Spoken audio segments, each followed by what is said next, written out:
Hello, everyone. This is Manolo Concepcion here in another opportunity to grow today through live volleyball sessions here at Volley Junkies, a project that I started a couple of months ago with the purpose of trying to learn from backgrounds and experiences from different coaches and personalities around the world. I'm glad and proud to present today, who I think, even if sometimes he doesn't, who is a great researcher for the game, a coach that has coached at the national team level, at the professional level, and someone that we should be paying a lot of attention of because the perspective that he's bringing to the game throughout numbers, research, study, and experience, I think is unique. Please welcome Mr. Mark Lebedew. Did I pronounce that well? I'm sure that I did not, Mark. Lebedew is the Australian way of pronouncing it, but I've heard every variation, and that yours was pretty close. That's great, Mark. Mark, tell us about Australia. What should we know? Maybe give us a crash course in a minute about Australia volleyball. Oh, Australian volleyball. I was about to tell stories about kangaroos hopping down the streets, but Australian volleyball is, Australia, it's a small volleyball country. The geography of Australia means that it's really difficult to have kind of coordinated competitions and programs because the major population centres are really widely spread around the country. So it's volleyball's never taken off in sense of a national league or even a collegiate league or anything like that. So it's a few really passionate and motivated people putting in their time and effort, collecting money here and there, mostly from the government, and creating a national program where we've been able to develop enough players to have pretty good national teams over the last 25 years. So that's the basis of it. What's the identity of the game? What's the identity of sports there? Like what defines an athlete within this volleyball world there?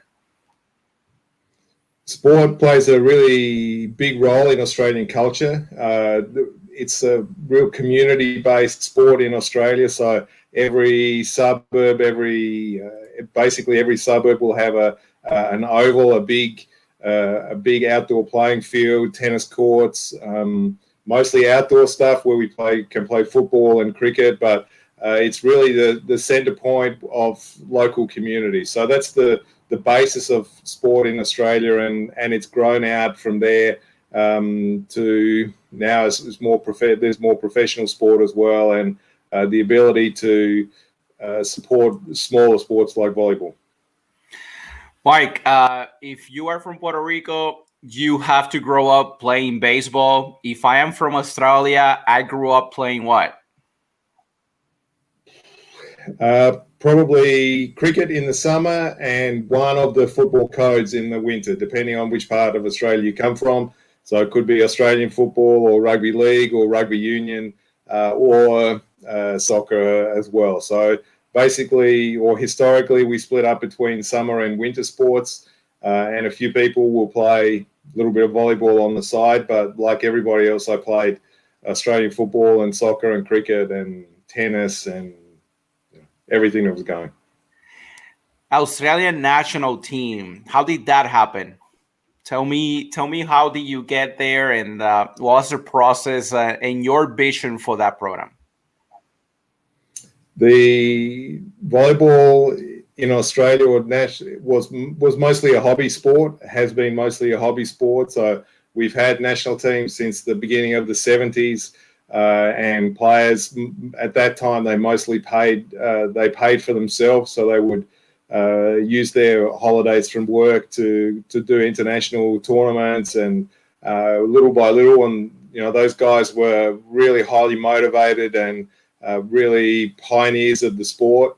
In the 90s, we copied the US model of a national training center where we trained full time. and we were able to make a jump in the quality of the team. And that also meant that there were more opportunities for coaches, because if you have full-time players, you need some full-time coaches. So I had my first opportunities there as an intern with the national team, as an assistant, and then after spending a little bit of time in Europe, I got the opportunity to be the head coach of the team. Tell us about your experience in Europe. How did your plan compare, from a professional team that is win now or leave to a national team that you usually, create an Olympic cycle? When I first came to Europe, which was 2002, I had no experience of a league system, basically. So we trained, more of my coaching experience was, or my high-level coaching experience was with the national team. We trained 11 months of the year. We would train for 2 months and then play for 2 weeks, and then train for 3 months and play for 3 weeks. And it was really, the work was structured like that. Even leading up to the Olympics was more or less like that. So for me, the first year I was coaching juniors and a 4th division team, and it was a really big culture shock. The weekly work and the expectation of results. So I always remember the first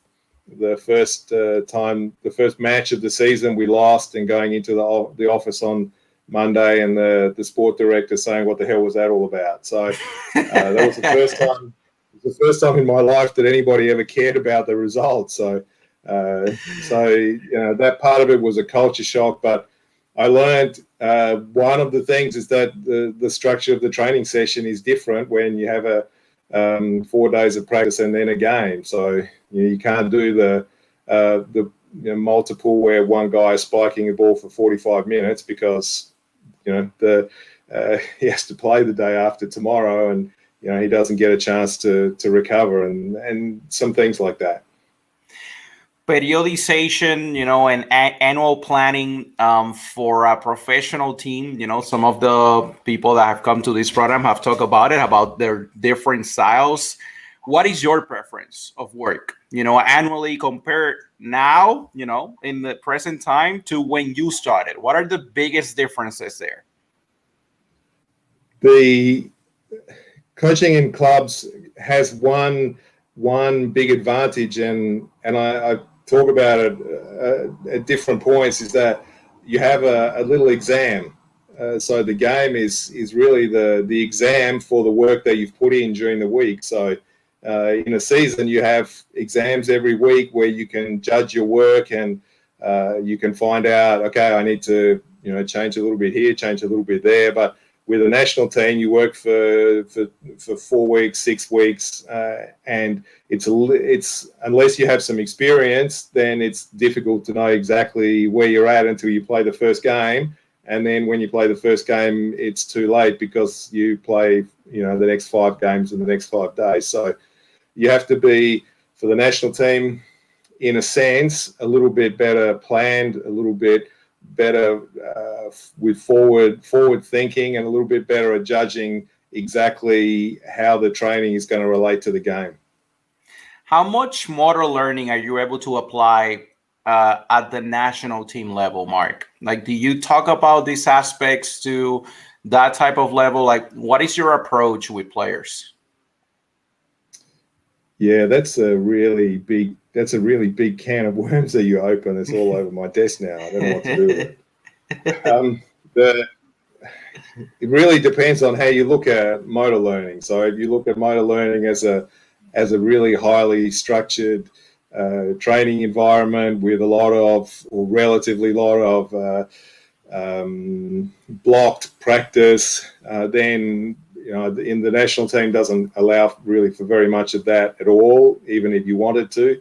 And I tend not to want to anyway. So I'm much more focused on global practice, random practice, and constraints theory, things like that. So I'm not a big worker in the exact motor learning field. I'm focused more on the entire game and methods of teaching that. You have a holistic way of teaching the game, Mark. That's the word that I should have used.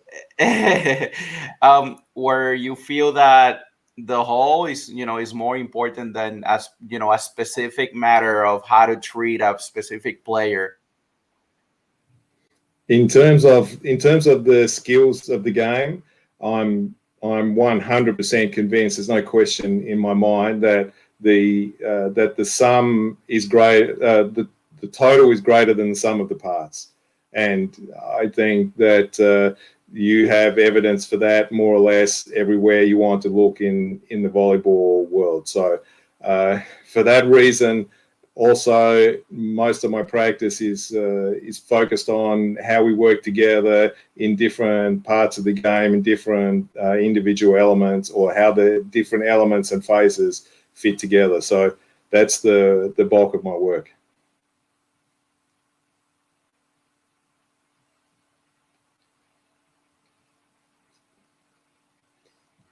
One of us is still here. Well, I'm still here.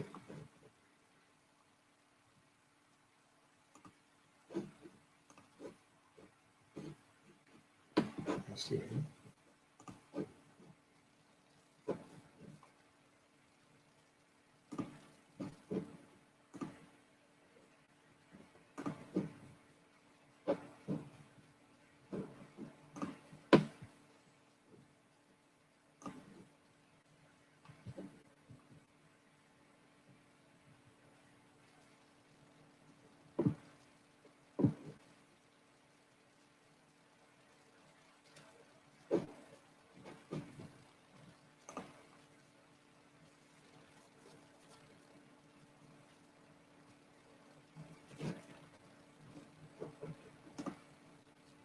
Seems like we've lost Manolo, and quickly looking on Facebook here, looks like I'm still there. So the best thing I can offer right this minute is to drop me a question on the Facebook chat, and I can answer right now.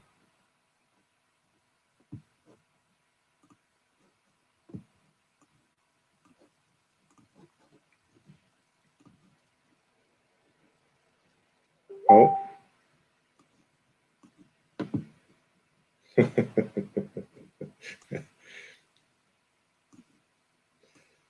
So I have a good suggestion from one good listener, is that you can find a lot of the things that we're going to talk about if Manolo ever comes back on my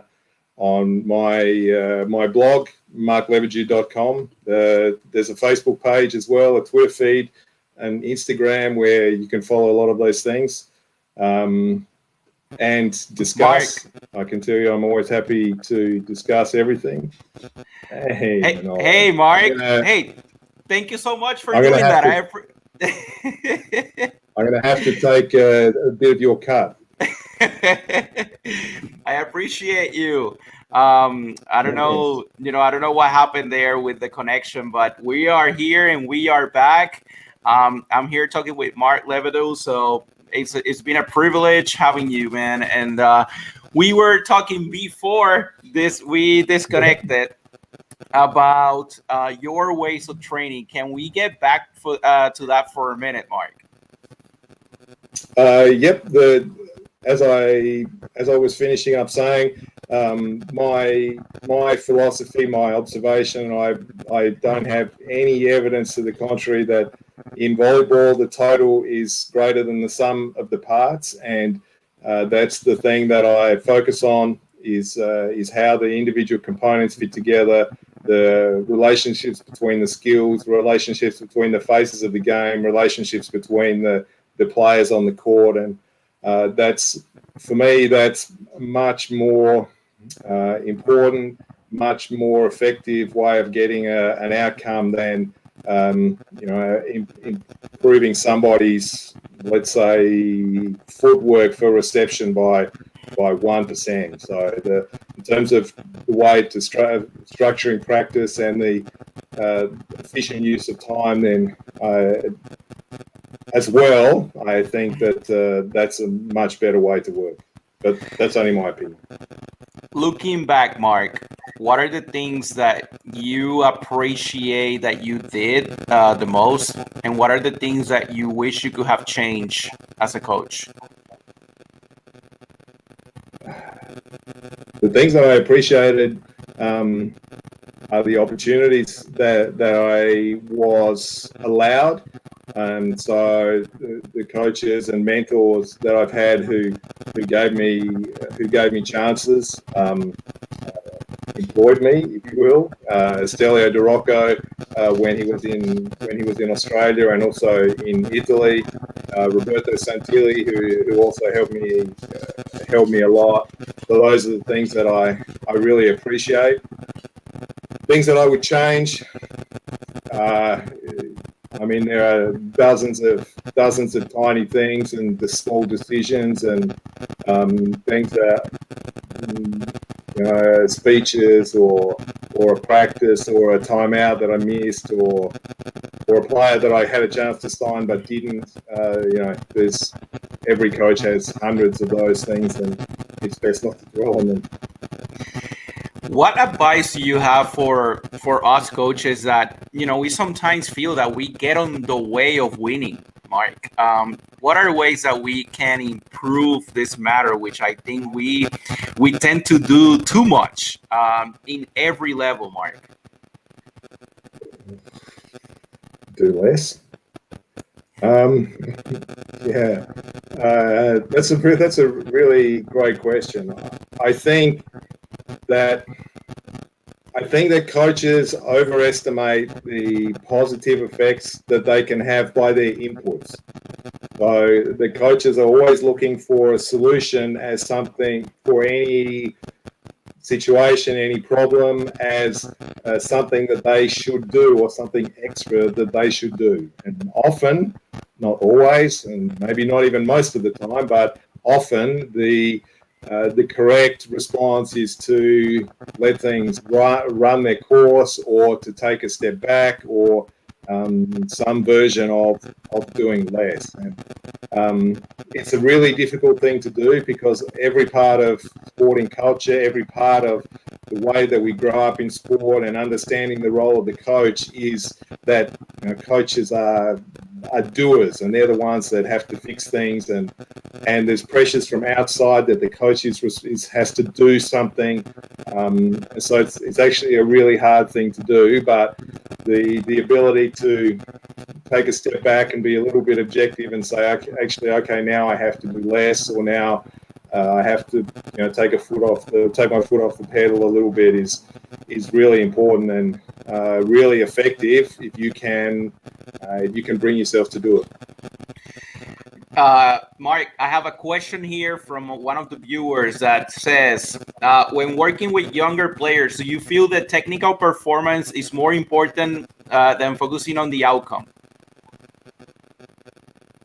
I think that the process is more important than the outcome. And again, it depends on how you define the technical. I think that the technical is the reading is being focused on the right parts of the activity, and it also includes the opponent. So for me, those are the technical, and I definitely think that with younger players, there's a need to not think about winning and losing, but we play with the ball, we play with other people, we play against other people. That's the nature and the structure of the game, and we have to be nearly always taking that into account somewhere in the process. Mark, feeling versus numbers. How do we balance that as coaches? What have you learned throughout time of how to obey each of those matters? Between this is the feeling that I have about what I need to do, and this is what the numbers are telling me to do. It's a really interesting balance. When you asked me that question, I haven't thought about it like this for a long time, but one key book, or one really interesting book about this is Blink by Malcolm Gladwell, and he talks in this about the speed in which you make decisions, and that a lot of decisions you make before you rationalize the decision. So that's where the blink comes from. You can intuitively understand some things before you actually come to the part of explaining. And he goes on to talk about things that are some decisions that are better made intuitively, and some decisions that are better made rationally. And the really interesting one is that the house that you buy it should actually be an intuitive decision rather than a rational one, because it's a place that you have to live in every day. So, if you buy a house that's cheap, that you don't like, you're just going to hate living there. It's going to make your life terrible. But if you go to the supermarket counter, if the Kit Kat bar's 1 cent less, then you can consider buying it. But the point is that in volleyball, it's the same. So I'm probably, as you talk about research, probably you're going to come to the question of timeouts. And one of the things about timeouts that I have a suspicion is that timeouts are something that's a decision that's better made intuitively. So it's something where you don't want to look too much at the numbers. You want to be feeling the game, how it's running, the opponent, etc. Whereas organising practice, how I structure my practice, what are the scoring systems that I'm going to use, those are the ones where you need to look at the actual figures and numbers to work out exactly where you stand and what your goals need to be. Does that also go into how you treat each of the players? Talk to me about the balance between being fair with everyone but treating everyone independently. You have to it's one of those traditional coaching things. So the stereotypical coach is the one who has the rules, and everybody does exactly the same thing in the same time. There's a meme that comes up every 2 weeks on Twitter from Rita Crockett talking about Ari Selinger. So, we ate the same, we slept the same, we did everything the same because we were a team, and that's fine. And it's actually an easier way to work. You have one set of rules, and somebody makes one step, and you don't have to think about the outcome. But the reality is that people are different. They respond to situations in a different way. They react to each other in a different way, and you've always got to be thinking about that, and being careful not to make too many rules, because rules can paint you into a corner that you can't get out of, often without either contradicting yourself, which is the worst thing you can ever do to a coach, or as a coach, or having to do something that is bad for the team, which is equally bad. So. I told you, when I recruited you for this interview, that you are a researcher. You're someone that just like I respected so much Carl McGowan, Dr. Carl McGowan, rest in peace, because of how he coached. I respected him even more because he cared about everything behind the game. And when I read, by the way, for the ones that have not done it, marklebedew.com, everyone should go there. I think that it has very interesting information and continuous research about how the game is moving. It tells me how much you care about the game and how much you care about how we feel and what we do moving forward, especially putting in perspective things from the past. Tell me a little bit about the now versus then concept that you have been studying from different perspectives. The reason the researcher line, and I made a couple of comments about that, is I am an interested student, most definitely, but Carl McGowan is a researcher who follows a scientific method and performs experiments. I'm not even a real statistician or analyst. I just pick out some numbers and play around with them and see if I can see some things that look like relationships to me. So that's, I appreciate the title, but it's maybe a little bit overblown. Understandable. The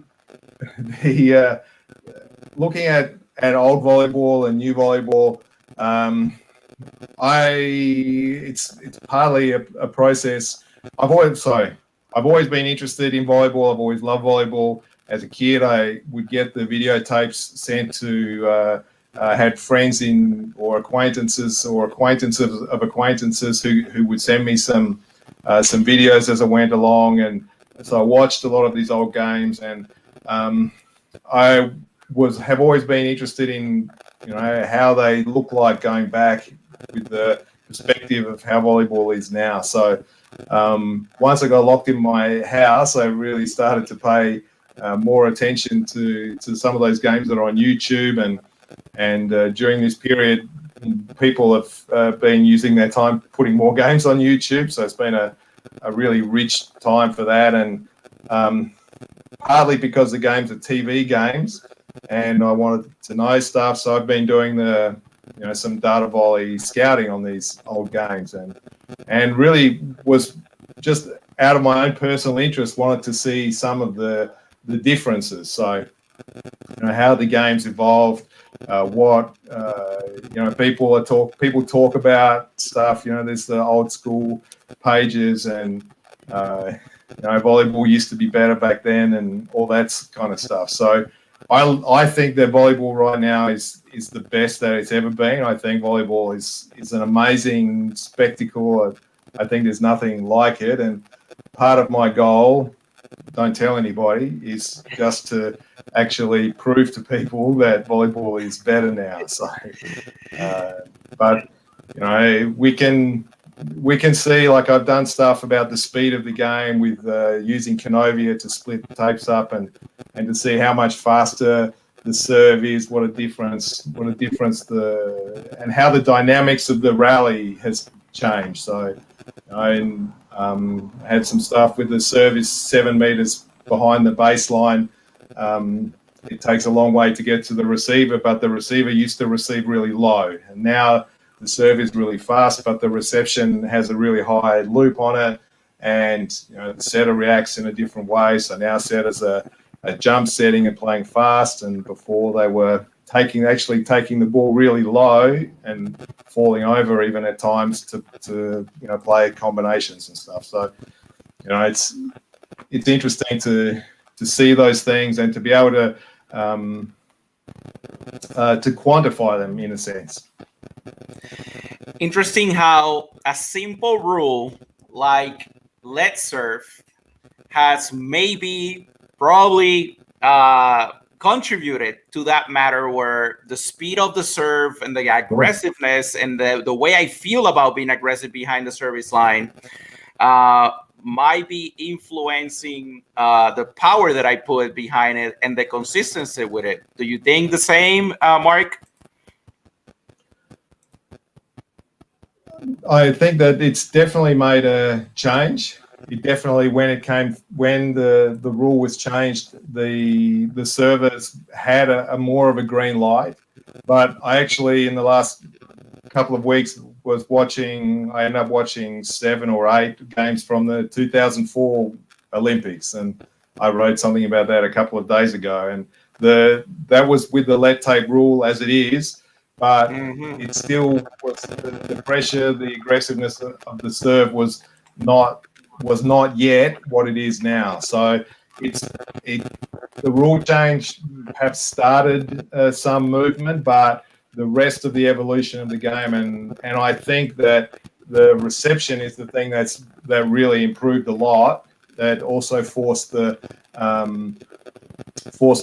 service to keep pushing the serve as well as the net tape rule.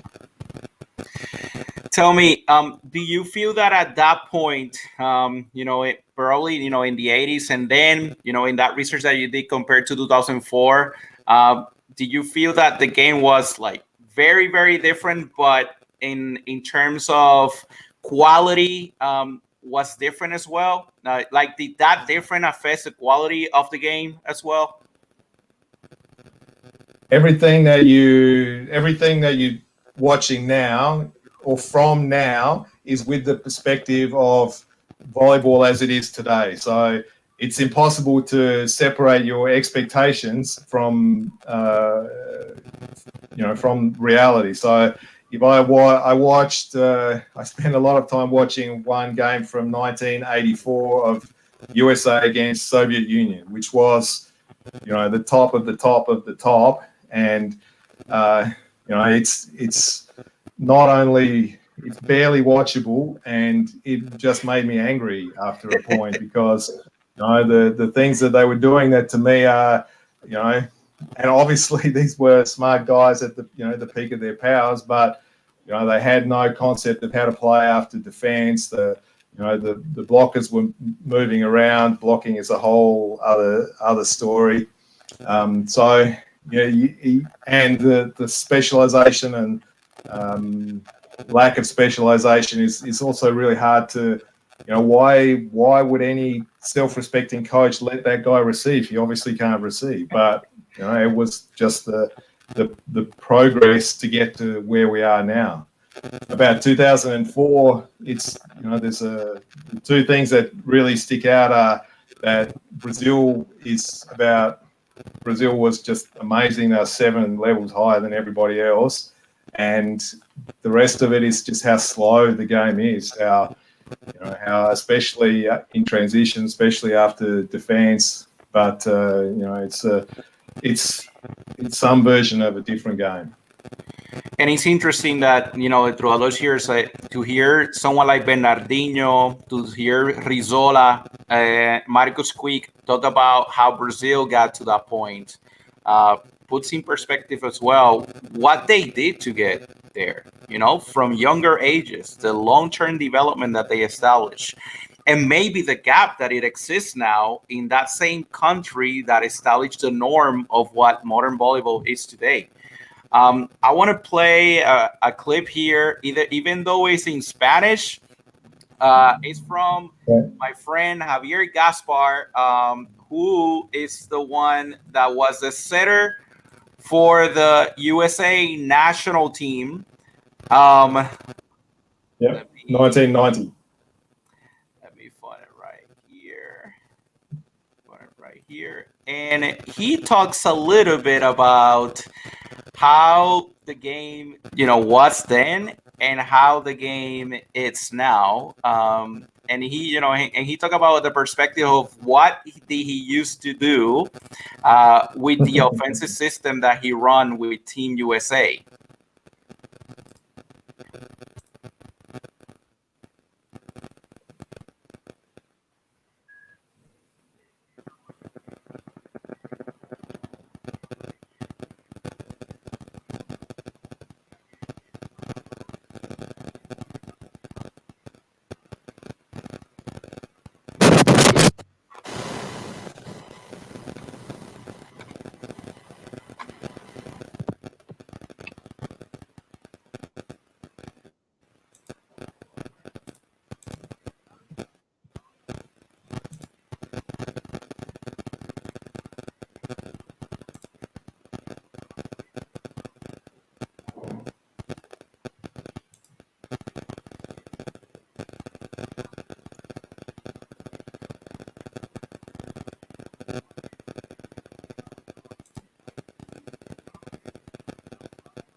So basically, Javier was talking there about, just to say it in English a little bit, he was talking about the concept of that in that situation, during those years, his main emphasis was offensively creating an offense where players would show up in one location and then disappear and moving to a different location, and basically emphasize on overloading, and the quality of serving was not great, so we allow him to be in system more often. But as you have established in one of your articles, the speed of the game that he ran at that point was the same, or sometimes faster than it is today in many teams at that level. So he was around 1990. Is that right? Yeah, so 80s, 90s, yes. Yeah, so the first thing is that he said is the serving. So the fact that the reception, the quality of the reception was a lot more predictable is one thing.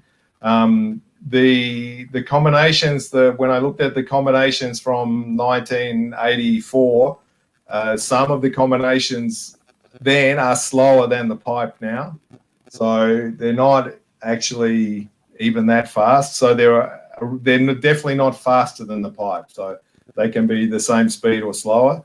But one big difference, I think, and again, this is, I wasn't active through all of this period, but one of the big changes that happened was in the block. And when he talks about the spikers disappearing and then reappearing, the way that the block is taught now and the way that the players block is that they don't pay attention to the spiker very much. So they're not trying to follow the spiker, and there's a lot less benefit to the spiker in disappearing. So the focus is in the first instance on the setter and the second instance on the setter, and then the awareness perhaps of where a spiker is, and I think that makes a big difference in the effectiveness of those kinds of combinations. The other one is that even as late as sort of 1990, 92, around there, from the games I've been watching, the blockers were switching positions during the play, and now the blockers just stand there and they let the action come to them, and the overload is works in some. Well, obviously the pipe is an overload, and that's really effective, but it's also effective because at the same time you have the constant threat of a really fast ball to the pin. So it's how much of it is the block changing, how much of it is the philosophy of the coaches changing, how much of it is the serve making the reception less predictable. It's definitely a combination of those things. I suspect that the block is has made the biggest change. When I'm joking around with my friends, I talk about the pre-blocking and post-blocking eras in volleyball. By the way, again, credit to Javier Gaspar, who was here in a program a couple of months ago. Appreciate his words about the perspective of when he played. I have here Tom Hanna, who is an NCAA coach like me, a great person as well. By the way, I wish him and his program well throughout these hard moments. And he says, Manolo, can you ask Mark about his recent post on professionalism and maybe talk a little more about how it can help grow our sport, in his opinion? Love all the stuff he posts. That volley of matches from the 80s is awesome. Thanks, Tom. I don't know Tom personally, but I've had plenty of interactions on the different platforms. So my idea of professionalism, I don't think I can explain it better than the article that I reposted again yesterday. But the basic idea is, it starts from a question that a sports psychologist asked when I was a player long time ago. The question is, does Coach Karai get paid because he's a professional, or is he a professional because he gets paid?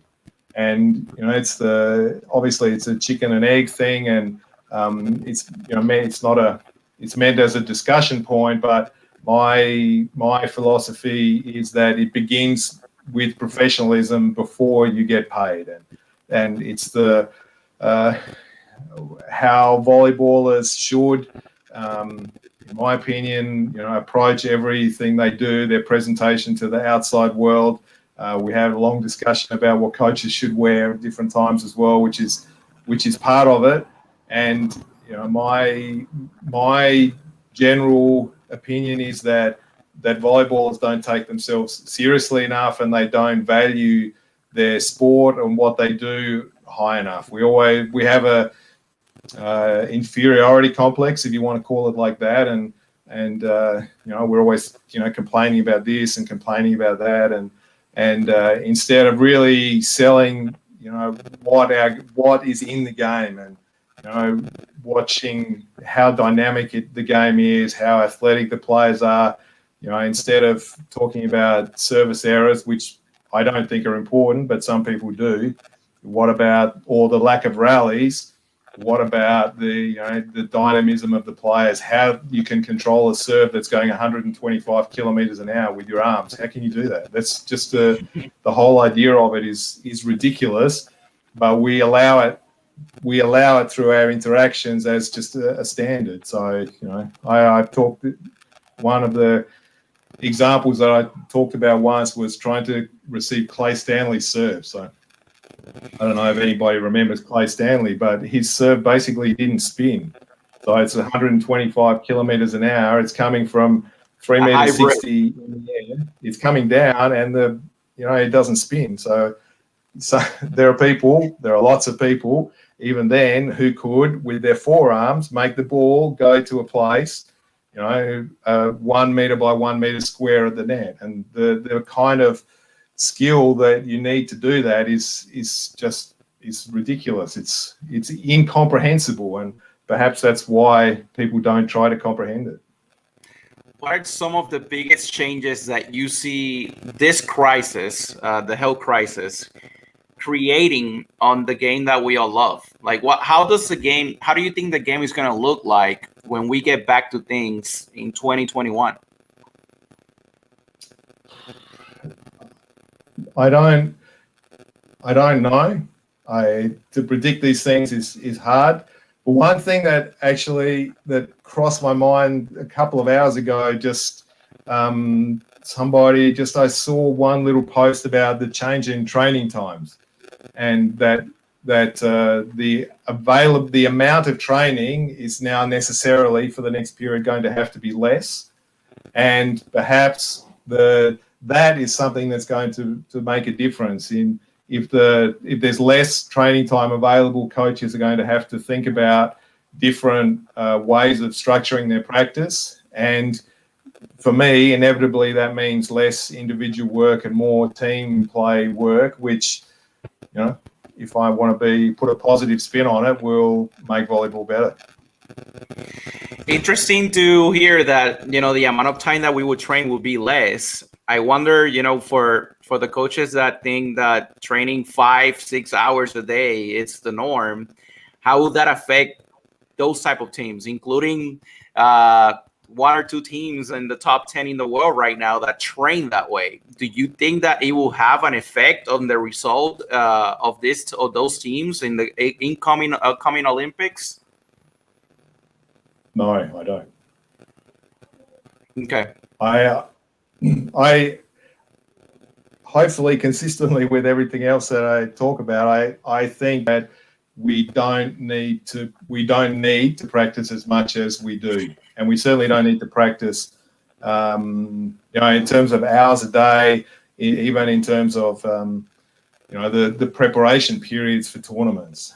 I think that I've heard it pointed out and by other people, and I came to this idea independently through my own experiences. But when football teams are preparing for the World Cup, they're not doing a 3-month preparation, all locked away in a training centre. They do 4 weeks or maybe maximum 6 weeks, and they're able to bring great performances in a World Cup knockout tournament in football. So why does a volleyball coach need to have 2 months and X number of this and X number of that before they can have a result? And I think that sometimes it's a little bit of a crutch from coaches that that they need to have more time. We need to do this and this and this, and in a way that can reduce or hinder innovation and creativity. And perhaps the shorter training times are going to give, force coaches to be a little bit more creative and innovative. And if that's the case, then that will be a benefit to volleyball. If you had total control of what happens in women's volleyball in the NCAA after what you have seen happen, like cancellation, what would be some changes that could come out positively from this stuff? Like what can we do to improve the game that we have right now here in the U.S. and in the number one university league in the world? How can we make it better? I don't think that I have a good answer for that. So for one, I don't know women's volleyball very well, and the second thing is that I don't really know the conditions that you guys are working under. So I would just be having a wild stab in the dark. So maybe it's better if I don't. Quick question for the Hispanic community that watches this program, especially countries like mine, in Puerto Rico, and maybe other countries as well, that maybe size is not, and power is not our biggest strength right now. Are there other ways that we can make it work in order to be, playing against the best on the best in the world? What are some ways that we can adapt our game in order to get to that level that that it adjusts to who we are physically? That's really good question. I think that to some degree size is overrated. So obviously you need to have some size because there's a physical barrier in between the two teams that you have to get over. And I think the first thing to do is to not focus on the size that you don't have, but to focus on the skills and qualities that you do have. So, whatever my experience of Puerto Rican players, for example, is I work with a couple, or work with one at least. They're athletic and dynamic and competitive and really can understand and follow the game. And so, for me, the obvious way to start is to look at the strengths that you have, those qualities, and build the team around the strengths. And it's part of the training cycle. Is that coaches can spend a lot of time thinking about and practicing and studying the things that they can't do. So, we can't receive, so we have to spend 3 hours a day receiving. So, and then that creates a cycle in the team of we can't receive. So as soon as you lose one ace in a match, it's the same thing. We can't receive, and this creates a negative cycle. And as a coach, you want to be creating positive cycles. So, we're smarter than the other team. So every time we win a point by being smarter than the other team, we get a boost rather than, what the opposite is. So with my teams, I've always been, tried to find what the strengths are and work around the strengths, and certainly not dwell on what the weaknesses are. And not talk about it all the time with the team as well. So you work, working in the background, sort of quietly on some of the weaknesses while we're, working on the strengths up front. You, along with John Foreman, wrote a book called Volleyball Coaching Wizards. Can you tell me a little bit about it, and what should we know, and why should we all get it? The Volleyball Coaching Wizards is actually a whole project which includes a sort of a website and some written publications. We did some podcasts as well. The basic idea of it is that the quality, the high quality coaches have some coaching skills that are perhaps applicable to and interesting to other coaches.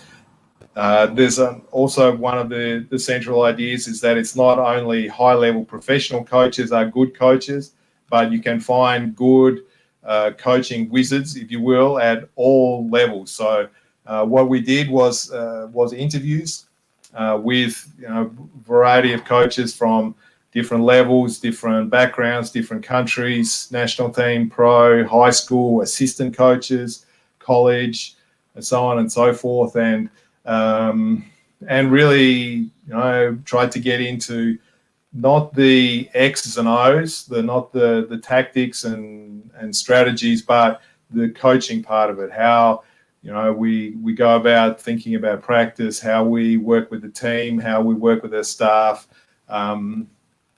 and that was the focus of the interviews, which you can actually through volleyballcoachingwizards.com you can get hold of the actual interviews.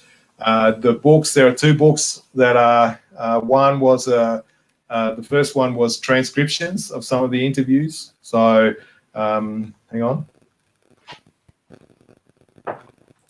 I can even tell you who the ones were. So there's Carl McGowan, Giovanni Guidetti, Ruth Nelson, Garth Pischke, Terry Clemens, Jefferson Williams, Tom Turco, and Craig Marshall. So there's a few different countries, few different genders, beach volleyball, indoor volleyball. And the first book is the transcriptions. And the second one was more of a discussion format where we looked at different themes that came up in the interviews, and that's more of a theme-based analysis, if you will, than the straight transcription. So I obviously recommend all of it. Who is your favorite coaching wizard in the world, Mark? Come on, you don't worry. You're not going to hurt any feelings. So from all this research, who do you say this guy is the master of all the coaching wizards? My favorite coach is Phil Jackson. There's no question about that. Having spent 20 hours, because I watched it twice, on the Last Dance documentary, and I have all of his books. The way that he goes about his work, I think is a really powerful example of what coaches can do, especially if they don't think about sport as being primarily about the execution of tactics and techniques. In terms of volleyball, my not really mentor, but my favorite coach is Vyacheslav Platonov, the Russian coach, and we also translated one of his books from Russian into English that you can find on my website as well. So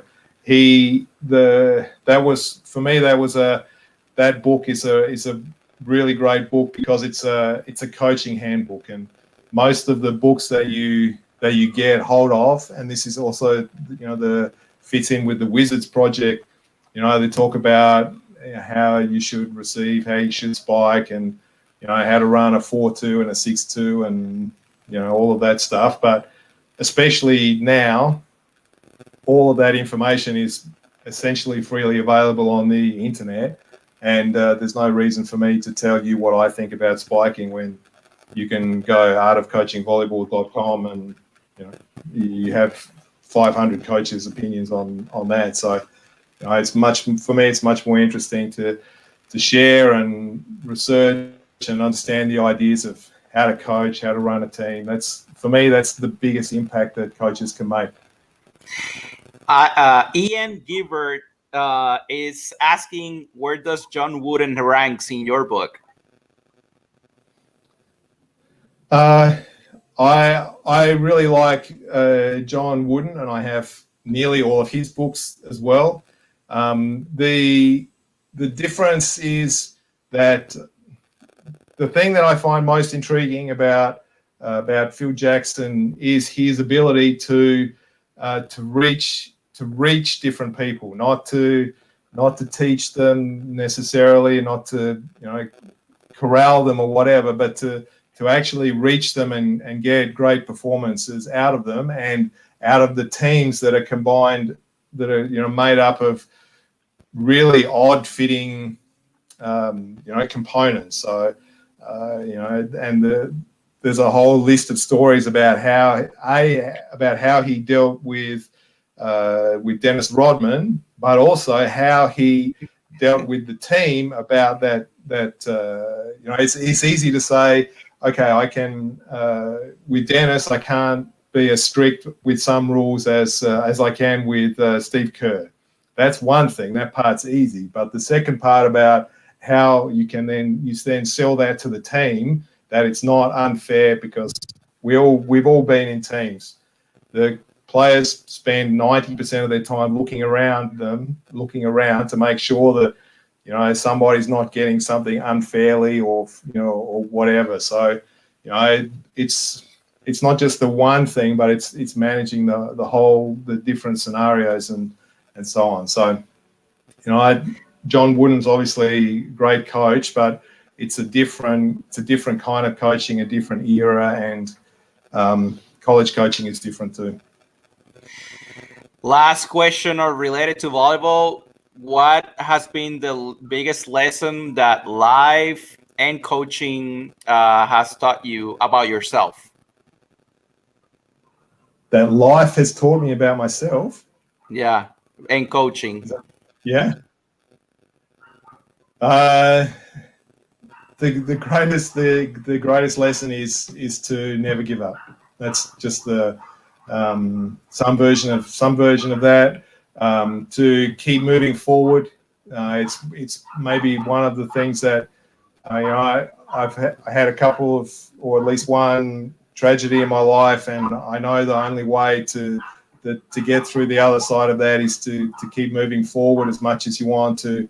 As much as you want to sit and dwell on it and all of the attendant problems that can cause, and it's the same thing as something that I preach to my teams during a season is, there's bad things happen in every season, in every match, and the key is how you respond to it, and the only way that you can respond to it is keep fighting and keep pushing and keep taking one step forward. And if you keep taking one step forward, then eventually you'll get where you want to go.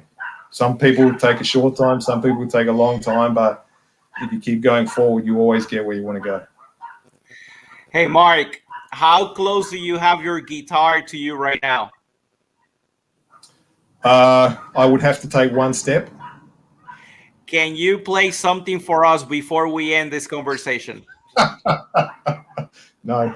Go ahead, just a little bit, just 10 seconds of something.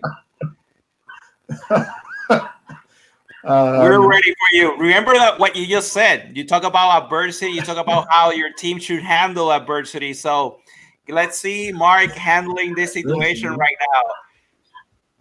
To be honest, I haven't played it for so long. I don't even know if it's tuned, and I can't play it. So sorry, Manolo. I'm gonna have to disappoint you.